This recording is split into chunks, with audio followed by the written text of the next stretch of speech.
আজিৰ শিক্ষাৰ্থী কাইলৈ দেশৰ ভৱিষ্যত। বৰ্তমান অসম চৰকাৰৰ শিক্ষাৰ্থীসকলৰ ভৱিষ্যত কোন দিশে গতি কৰিছে তাৰ এটা জিয়া প্ৰতিচ্ছবি দেখুৱাব আজি আহিছোঁ। উপস্থিত আছোঁ গুৱাহাটী মহানগৰীৰ দিছপুৰ সমষ্টিৰ পাটৰকুছি মধ্য ইংৰাজী বিদ্যালয়ত। বছৰ দিনৰ 4 মাহ পানীৰ তলত থাকে এই বিদ্যালয়খন। এই বিদ্যালয়ৰ পৰিৱেশ দেখিলে হয়তো আপুনি ভাবিব যে উজনি অসমৰ বান বিভীষিকা হোৱা বিদ্যালয় বুলি, কিন্তু প্ৰকৃততে নহয় বা দৰাচলতে সেই দৃশ্য নহয়। মই বেক কেমেৰা কৰি দেখুৱাই ল'ব বিচাৰিছোঁ। এয়া ছাত্ৰ ছাত্ৰীসকল বিদ্যালয়লৈকে ওলাই আহিছে। ধুনীয়াকৈ সাজ পোছাক পৰিধান কৰি আহিছে। বাধ্যত পৰিয়ে তেখেতসকলে ধুনীয়াকৈ সাজ পোছাক পৰিধান কৰি আহিব লগা হৈছে, কাৰণ বিদ্যালয়ৰ দুশ দিশে 20 জুলাইতে এজাক বৰষুণ আহিছিলে। তাৰ পিছত কিন্তু আজি যদি চোৱা যায় যে আগষ্ট মাহৰ প্ৰায় 15টা দিন উকলি যোৱাৰ উপক্ৰম হৈছে। 13-14টা দিন গ'ল, কিন্তু বিদ্যালয় আজিও এককাল পৰ্যন্ত ঠায়ে ঠায়ে এক আঁঠু পৰ্যন্ত পানীৰ তলত। এয়া 2014 চনতে বিদ্যালয়খনে ৰূপালী জয়ন্তীত ভৰি দিছিলে। ৰূপালী জয়ন্তী বৰ্ষৰ পিছতো 12টা বছৰ উকলি গ'ল। বিদ্যালয়খনৰ কিন্তু চৌপাশ বা চৌহদ কোনো ধৰণৰ উন্নতি নহ'ল। আৰু বিদ্যালয়ৰ চৌপাশৰ মই এটা দৃশ্যাংশ দেখিলে আপোনালোকে অনুমান কৰিব যে সেই স্থানলৈকে পানী নামি আহিছে। ছাত্ৰ ছাত্ৰীসকল আহি আছে আৰু ঠিক একেদৰে তাৰ যি বাউণ্ডাৰী চৌহদত এখন ফলক আছে, ফলকৰ তলৰ সেই পানীৰ পৰিমাণ থকা সেই আঁচ বা লেভেল দেখি আপোনালোকে অনুমান কৰিছে। উল্লেখ কৰিব বিচাৰিম, এটেনশ্যন শিক্ষামন্ত্ৰী মহোদয়, আপোনালৈ আমাৰ প্ৰশ্ন বা আপোনাক দেখুৱাৰ কৰ্তব্য আমাৰ। আমি দেখুৱাইছোঁ এয়া দিছপুৰ সমষ্টিত আছে বিদ্যালয়খন। বিদ্যালয়খনৰ নাম পাটৰকুছি মধ্য ইংৰাজী বিদ্যালয়। দিছপুৰ সমষ্টিৰ বিধায়কজনে কিন্তু যেতিয়া জয় হৈছিলে, জয়লাভ কৰি কিন্তু এই খেলপথাৰতে বিশাল সম্বৰ্ধনা ল'বৰ বাবে প্ৰায় হাজাৰ হাজাৰ মানুহৰ উপস্থিত সম্বৰ্ধনা ল'বৰ বাবে আহিছিলে। তাৰে পিছত কিন্তু বিধায়কগৰাকীৰো দায়িত্ব থাকে যে স্থানীয় বিধায়ক হিচাপে ক'ত কি ঘটনা ঘটি আছে, বিদ্যালয় কেনেকৈ চলি আছে বা অঞ্চল কেনেকৈ আছে, তেখেতসকলে কিন্তু আহৰি নাই আজিলৈকে। উল্লেখ কৰিছিলোঁ যে 20 জুলাইত বৰষুণ আহিছিলে, কিন্তু আজি পৰ্যন্ত পানী শুকোৱা নাই, নাম গন্ধ লোৱা নাই। প্ৰথমতে বিদ্যালয়ৰ শিক্ষক শিক্ষয়িত্ৰীৰ মন্তব্য ল'ম, তাৰ পিছত ছাত্ৰ ছাত্ৰীসকলৰ পৰা কিছু কথা জনাৰ বাবে চেষ্টা কৰিম। এইসকল বাইদেউ প্ৰায় 15জনীয়া এটা টিচাৰ ষ্টাফ আছে, আৰু ঠিক একেদৰে 230 জন চৰকাৰী বিদ্যালয়ত 230 জন ছাত্ৰ ছাত্ৰী বুলি ক'লে এটা ভাল খবৰ বুলি ক'ব পাৰি। এনেকুৱা পৰিৱেশ থাকিলে কিন্তু ছাত্ৰ ছাত্ৰীসকলক নিজৰ অভিভাৱকে যে ব্যক্তিগত খণ্ডলৈকে নিনিব তাৰ কোনো মান নাই। সেয়েহে আপোনালোকে এইখিনি ঠিক কৰি দিয়ক। বাইদেউ কি ক'ব? এতিয়া ক'ব লাগিলে আপোনালোকে দেখিলে আমাৰ অৱস্থাটো। গতিকে এজাক বৰষুণ দিলে আমি ভয় খাই যাওঁ, আৰু ল'ৰা ছোৱালীৰ যে কিমান ক্ষতি হৈছে মানে ভাবিব নোৱাৰি। ইমান মানে চৰকাৰক আমি টানি অনুৰোধ জনাইছো, ল'ৰা ছোৱালীখিনিৰ মুখৰ ফালে চাই হ'লেও আমাৰ ইমান সোণালী জয়ন্তী গৰকা বিদ্যালয়খন আৰু আমাৰ দিছপুৰ সমষ্টিৰ এই বিদ্যালয়খনৰ ফালে যেন চকু মেলি চায়। অকণমান বিদ্যালয়খনৰ আমাৰ এই পৰিৱেশটো আপোনালোকে যাতে অলপ উন্নত হোৱাত আমাক যেন সহায় কৰে।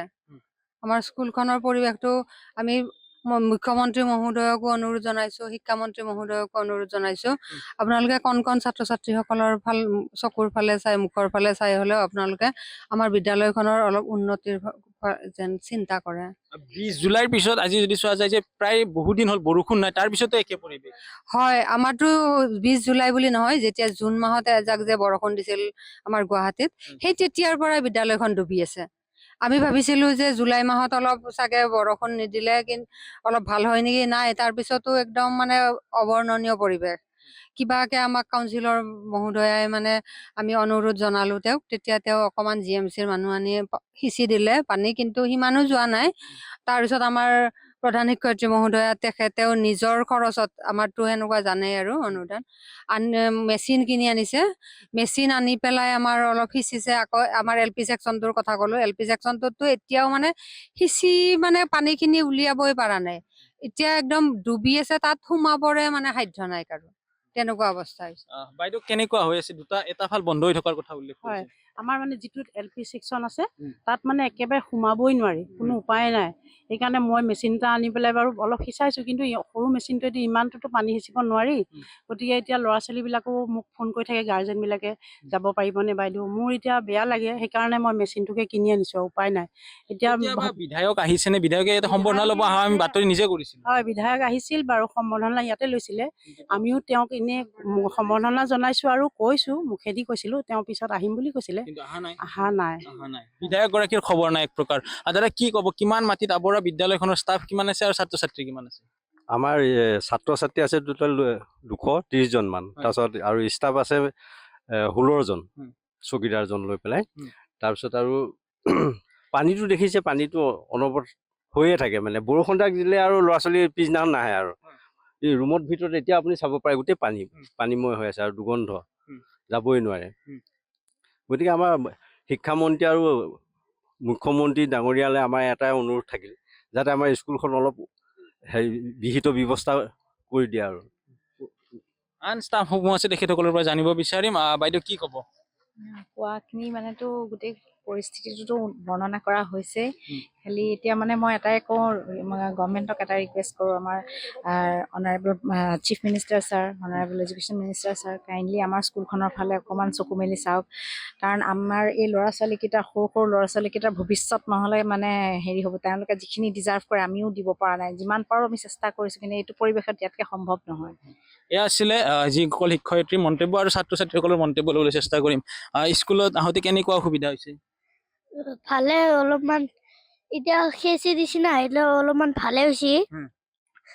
আৰু যদি বৰষুণ দিয়ে আৰু বেয়া হৈ যাব আৰু সেইকাৰণে এতিয়া মামাক কৈ আছো যে পানীটো অলপমান সেচি দিলে অলপমান ভাল হ'ল হয়।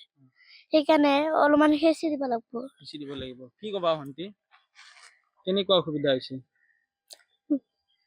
বানপানী হৈছে কাৰণে আমাৰ বহুত অসুবিধা হৈছে, স্কুলত আহিব নোৱাৰো। মেমহঁতে পঢ়াই এটা ক্লাছতে আমাক চবকে বহাইছি। এটা ক্লাছতে বহি আছা? চবকে পঢ়াই।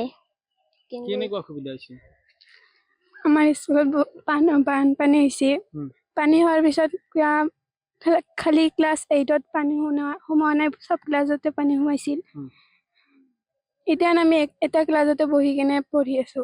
এই যি 230 গৰাকীৰ হয়তো বহু লোকে আহিব পৰা নাই, বহু ছাত্ৰ ছাত্ৰী, কিন্তু এটা ক্লাছতে ক্লাছ কৰিব লগা হৈছে। বৰ্তমান অসমৰ জীয়া ছবি শিক্ষামন্ত্ৰী ডাঙৰীয়া, আপোনাৰ বিভাগ এনেদৰে চলিছে। এতিয়া আপুনি চাওক যে এখন জীয়া ছবি, য'ত এটা ক্লাছৰুমতে গোটেই দিন 230 জন ছাত্ৰ ছাত্ৰীয়ে ক্লাছ কৰিব লগা হৈছে।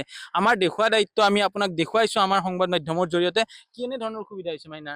বহুত অসুবিধা হৈছে, স্কুলত আহিব পৰা নাই। স্কুল সিটো স্কুলত LP ছেকশ্যনত বহুত পানী হৈছে, আমি স্কুলত আহিব পৰা নাই। কেনেকুৱা হৈছে? স্কুলৰ পৰা আহিব পৰা নাই আৰু বানপানী, আৰু এটা ক্লাছতে আছো। এটা ক্লাছতে আছা? এয়া প্ৰতিজন ছাত্ৰ ছাত্ৰীৰ মন্তব্য। আন এগৰাকী ছাত্ৰী আছে। মোৰ নাম শাহনাজ পাৰবিন। আমাৰ এই পৰিস্থিতি আপোনালোকে দেখা পাইছে যদি আৰু এবাৰ কৈ আছো, আমাৰ মেমহঁতেও কৈ গৈছে, আগতে আৰু বহুত ষ্টুডেণ্টে সুধিছিলে, সিহঁতেও কৈ গৈছে, এই অলপ চলপ বৰষুণ হ'লে আমাৰ স্কুলত যিমান পানী চানী হৈছে, এনেকুৱা পৰিস্থিতিত যে আমি গুৱাহাটী মহানগৰত থাকিব লগা হৈছে, এইটো আমি ভাবিব পৰা নাই। মানে কেনেকে কম আৰু এতিয়া শিক্ষামন্ত্ৰী ডাঙৰীয়ালৈ আৰু মুখ্যমন্ত্ৰী ডাঙৰীয়ালৈ আমি হাত জোৰ কৰি কৈছো, আমাৰ স্কুলৰ কাৰণে যদি কিবা সুবিধা কৰি দিলেহেঁতেন আমি ভাল পালোহেঁতেন। এতিয়া আমাৰ মেমহঁতে বহুত কষ্ট কৰি আছে, আমিও পঢ়িব পৰা নাই। এটা ক্লাছত চবে একেলগে বহি কেনে পাঠদান কৰিব লগা হৈছে। আমাৰ মেমহঁতে বহুত কষ্ট কৰি আছে, আৰু মেমৰ নিজৰ পইচাৰে মেমে মেচিন কিবা লেবাৰ চেবাৰ লগাই কেনে এইবিলাক কাম চাম কৰি আছে। এতিয়াও সুফল পোৱা নাই। আৰু অলপ চলপ বৰষুণ হ'লে বহুত পানী হৈ যায়, আৰু কি ক'ম, গ্ৰাম অঞ্চল হ'লে এইটো মানিব লগা আছিল। এতিয়া আৰু গুৱাহাটী মহানগৰত যে এনেকুৱা পৰিস্থিতি আমি ভাষাৰে বুজাব পৰা নাই। এতিয়া আৰু এবাৰ কৈ যাওঁ, মুখ্যমন্ত্ৰীলৈ আৰু শিক্ষামন্ত্ৰীলৈ আমাৰ এটাই অনুৰোধ, হাত জোৰ কৰি কৈ আছো, তেওঁলোকে যেন আমাৰ এইটো স্কুলত আহিবৰ কাৰণে কিবা সুবিধা কৰি দিলেহেঁতেন বহুত ভাল পালোহেঁতেন। এয়াই এক প্ৰকাৰ এই ছাত্ৰ ছাত্ৰীসকলৰ দাবী, আৰু এই ছাত্ৰ ছাত্ৰীসকল দুৰ্ভগীয়া বুলি ক'ব লাগিব। কাৰণ গুৱাহাটী মহানগৰীত থাকি বা শিৱসাগৰ সেই বান বিভীষিকাৰ মাজত নাই এইসকল আছে দিছপুৰ সমষ্টিত। আৰু দিছপুৰ সমষ্টিৰ এই পৰিৱেশৰ পৰা আপুনি অনুমান কৰক যে কেনে ধৰণৰ এটা পৰিৱেশৰ সৈতে মোকাবিলা কৰিছে। ক্লাছৰুম আনফালৰ সেই দৃশ্যাংশ দেখিছোঁ, যিটো ফালে যাব নোৱাৰা পৰিৱেশ, সেই স্থানত এখন বিদ্যালয় আছে আৰু LP ছেকশ্যনখিনি আছে, তালৈকে যাব নোৱাৰি। কিন্তু যিখিনি যাব পৰা সেইখিনি দেখুৱাইছোঁ, আৰু ভিতৰ ভাগৰো মই কিছু দৃশ্যাংশসমূহ দেখুৱাই যাম। এনেধৰণৰে পৰিৱেশ, য'ত এতিয়া ৰ'দ দি আছে, বৰষুণ নাছিলে বিগত যি চোৱা যায় যে 15ৰ পৰা 20 দিন, তাৰ পিছত এনেধৰণৰ পৰিৱেশ। প্ৰতিটো কোঠালিয়ে এতিয়া কৃত্ৰিম বানৰ কবলত আছে। এইয়া ক্লাছৰুমৰ চৌহদ এনেদৰে আছে, পানী। আৰু ঠিক একেদৰে এইটো ওখ ৰুম, আৰু যিসমূহ ঠায়ে ঠায়ে চাপৰ ৰুম আছে, চাপৰ ৰুমসমূহৰ দৃশ্যাংশ দেখুৱাই গৈছোঁ। এয়া হৈছে চাপৰ ৰুম, ইয়াতে আৰু ক্লাছ কৰাৰ পৰিৱেশ নাই। এয়াই হৈছে আজিৰ দিনটোৰ জীয়া ছবি। ঠিক একেদৰে প্ৰতিটো কোঠালি এনেধৰণৰ এখন দেৱালেৰে ইয়াৰ পানীখিনি যদিও সিঁচি দিয়া হৈছে, কিন্তু যিকোনো মুহূৰ্তত পানী আহিব পাৰে। ভিতৰ ভাগৰ পৰিৱেশ, ভিতৰ ভাগৰ পৰা পানী শুকোৱাৰ নাম গন্ধ লোৱা নাই।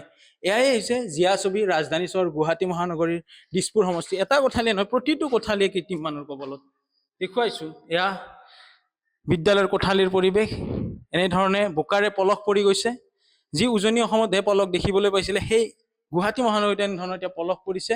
পানী উঠা দৃশ্যাংশসমূহ চালে গম পাব যে কিমানখিনিলৈকে ইয়াৰে পানী উঠে, এয়াই হৈছে তাৰ দৃশ্যাংশ। আৰু এনেদৰে এতিয়া ছাত্ৰ ছাত্ৰীসকলে মুখ্যমন্ত্ৰীলৈকে হওক বা শিক্ষামন্ত্ৰীলৈকে সকলোকে আহ্বান কৰিছে, অনুৰোধ কৰিছে যাতে তেখেতসকলৰ সুব্যৱস্থা কৰি দিয়ে। আজি দেখুৱালো ৰাজধানী চহৰ গুৱাহাটী মহানগৰীৰ দিছপুৰৰ এখন বিদ্যালয়ৰ পৰিৱেশ।